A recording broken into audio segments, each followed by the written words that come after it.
Good morning, and hello to those of you online as well. My name is Joe, my pronouns are he and him, and I once stayed up all night on Groundhog Day, outdoors in the snow-covered woods in Punxsutawney, Pennsylvania, just to be able to say that I saw Punxsutawney Phil come out of his stump on Groundhog Day in person. Totally worth it.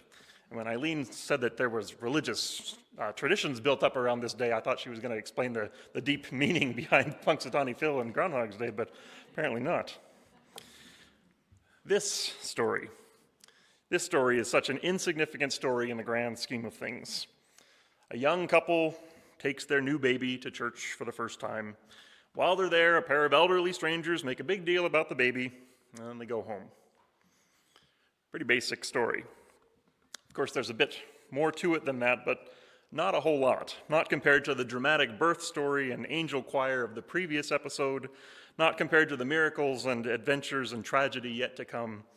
This anecdote about Jesus and Mary and baby Jesus in the temple is pretty mundane. How does this simple story make it into the gospel of Jesus Christ according to Luke? Good question. Most biblical commentaries will tell you that this is a story of ritual and prophecy. The ritual part is fairly straightforward. In keeping with the Jewish custom of the time, Mary and Joseph brought their firstborn son to the temple in Jerusalem to present them to the Lord. Similar in meaning to the Christian practice of infant baptism, or as we Mennonites do it, child dedication. Come, you bring your child. This child belongs to God, says the ritual. This one is marked, chosen, called. In the temple tradition, parents were to seal the ritual by purchasing an animal for sacrifice. And the gospel writer goes out of their way to point out that Mary and Joseph chose the option that was provided for the poor people. Instead of the preferred sacrificial lamb, they had to go with the much cheaper birds. It's all they could afford. So the ritual emphasizes that Jesus' parents are faithful Jews, practicing their religion literally by the book, and also rather ordinary. Jesus' parents are not wealthy or influential. Jesus gets no special treatment here in Luke. The story of the visiting kings and the extravagant gifts, that's from a different gospel. Here in Luke, Jesus is insignificant and powerless from a human perspective. He's the baby in the manger. He's visited by vagabond shepherds. He's unrecognized in the temple. Someday Jesus would get the full attention of the temple officials, but not this day. This day, nobody really cares about one more ordinary baby dedication. Nobody except for Simeon and Anna. I'm not quite sure what to make of this pair, to be honest. The biographical details are scarce. We're told only that Simeon is devout and just, that he cares about Israel, his people, and that he is filled with the Holy Spirit, which is a solid endorsement, but rather vague. And from the context and the multiple references to his impending death, it is fairly safe to assume that Simeon was an older man. The description of Anna is a bit more specific. We're told of her ancestry, that she was widowed at a young age and that she was now 84 years old. And we get this interesting description of her daily life in her old age. Anna literally lived in the temple, never leaving, spending day and night in prayer and fasting. That's retirement living. Better than a condo. Any takers? We would need to install a shower or bathtub in here, but the elevator does go to all 4 floors. That was Anna's life. Not a lot of detail as far as a biography, but on the other hand, for an era when many characters went entirely unnamed, Simeon and Anna are named and given a bit of a backstory. These are people that matter. And as with Jesus' birth story, the unwritten contrast is the point. Jesus is not born in a palace, but laid in a manger. He is attended not by government officials, but by stinky shepherds. And here in the temple, his arrival goes unnoticed by the religious leaders. But instead, he is announced and celebrated by these ordinary and powerless old people. The rulers and leaders of God's country, the officials and influence are over here doing all their very important work, but God is over here in the corner with the servants, working on a rather different project.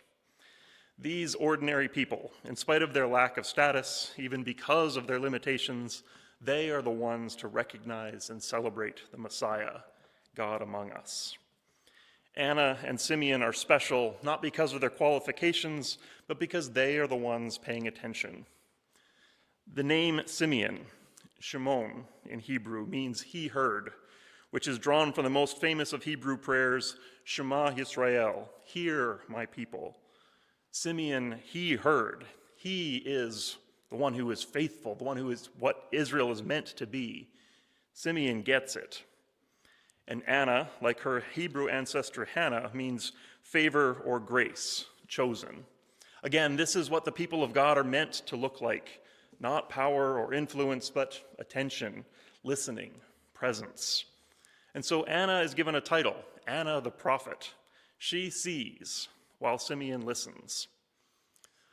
Like most biblical prophets, Anna and Simeon are not prophetic in the way of predicting the future.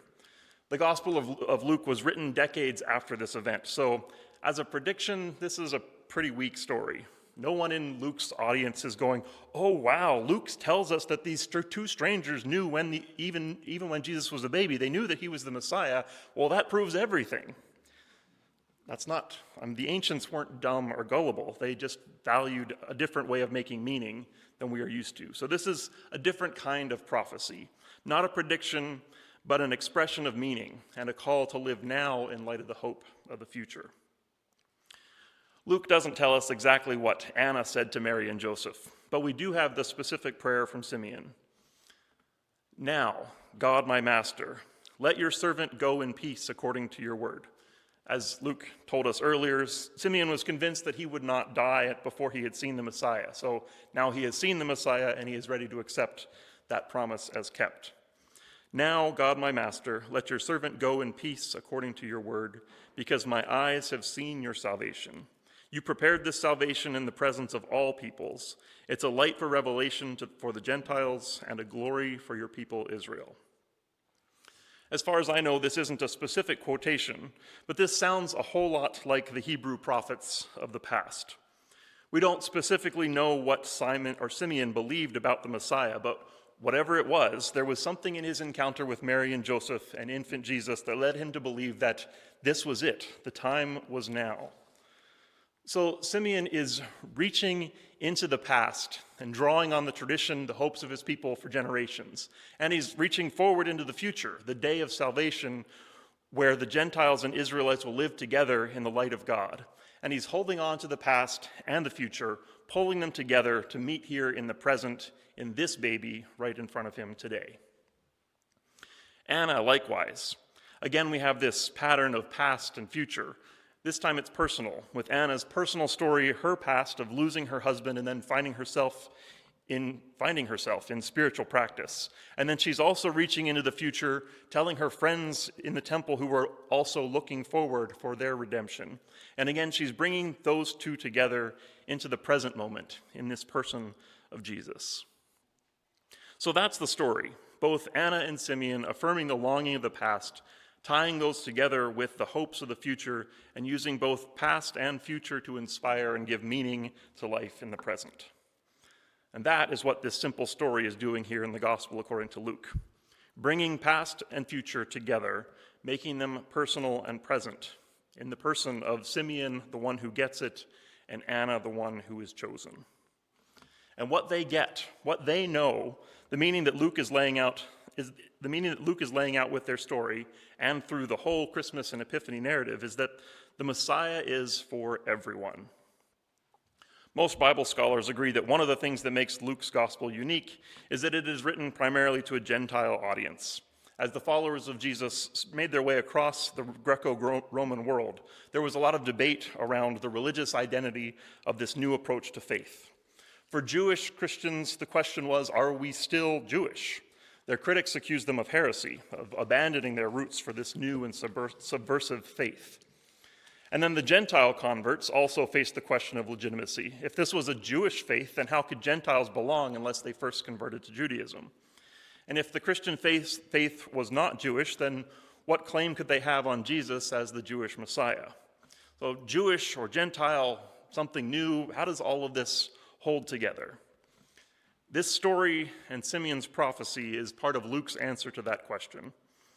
As I said, with the ritual, the writer is confirming Jesus' Jewish identity. He was from a good Jewish family. His parents brought him to the temple, keeping the tradition.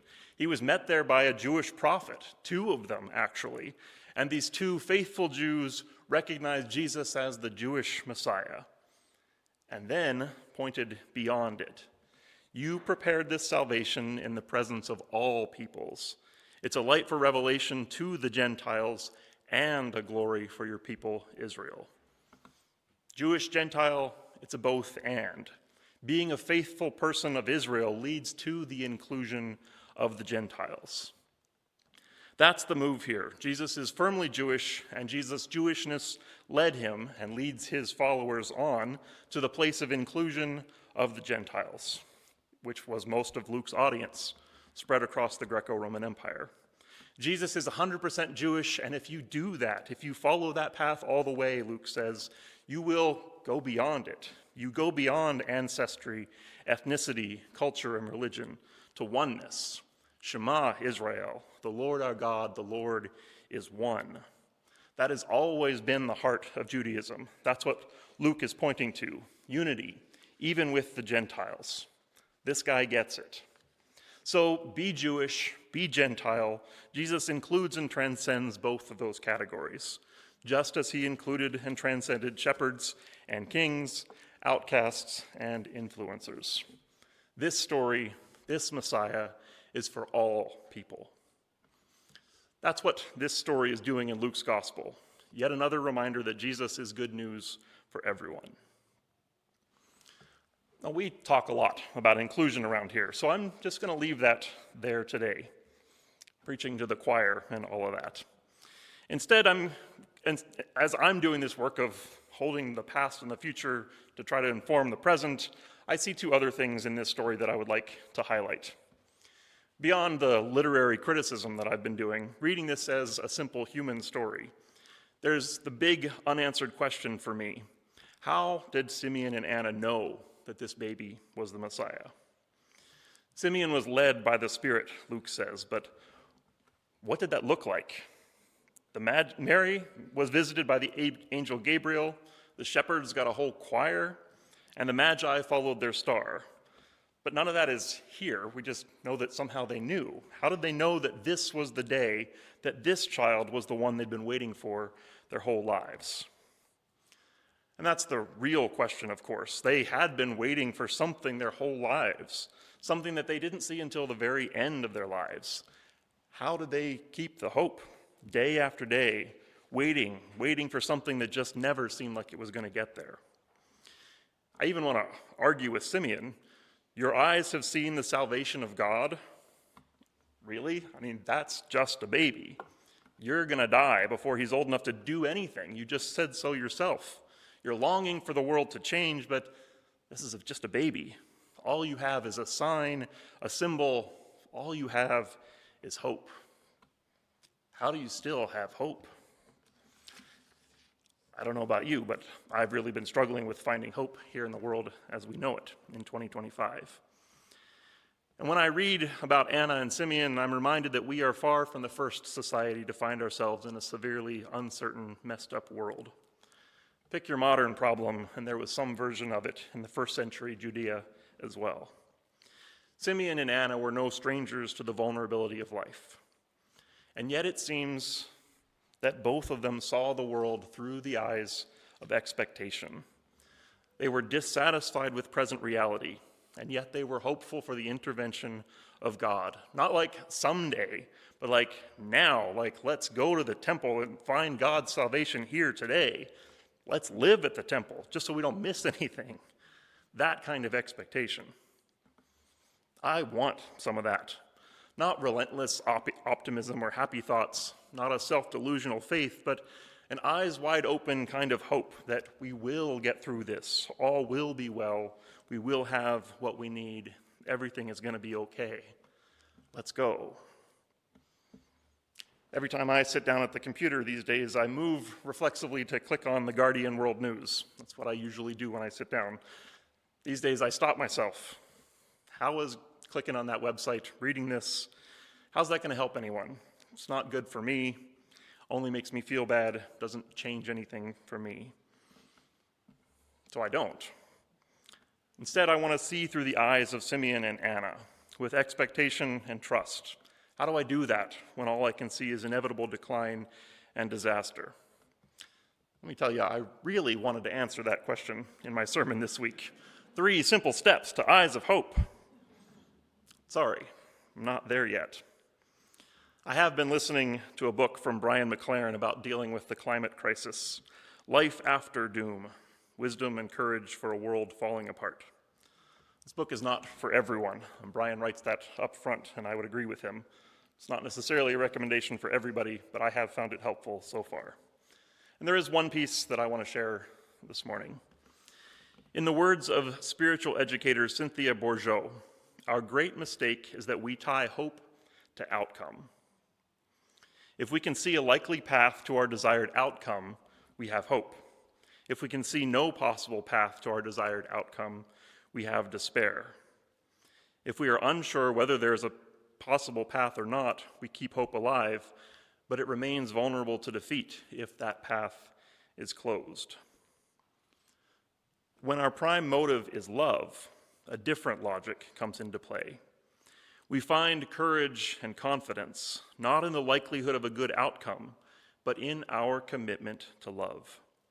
Love may or may not provide a way through to a solution to our predicament, but it will provide a way forward in our predicament, one step into the unknown at a time. Sustained by this fierce love, we may persevere long enough that, to our surprise, a new way may appear where there had been no way. At that point, we will have reasons for hope again. But even if hope never returns, we will live by love through our final breath. To put it differently, even if we lose hope for a good outcome, we need not lose hope of being good people, as we are able, courageous, wise, kind, loving, in defiance of all that is bad around us. I can hear that in the voices of Simeon and Anna. They didn't know the exact outcome of Jesus' life. He was just a baby, all potential and possibilities. And so they speak in generalities. Here is the presence of God. There will be pain, there will be opposition, but there will also be truth, revelation, unity, salvation. Outcomes, but not really specific outcomes. Because again, this story is all about identity, and identity is not tied to outcomes. Even if we lose hope for a good outcome, we need not lose hope of being good people as we are able. Courageous, wise, kind, loving, in defiance of all that is bad around us. Anna and Simeon may not have known the precise path that salvation would take, but they knew from personal investment, they knew the direction that it was going. I pinned this quote from Valerie Kaur to my bulletin board this week. Let us vow to protect our hearts. Let us protect our strength to love, to refuse to go numb to suffering, to alchemize pain into energy and action, to fight for our humanity, one act of love at a time.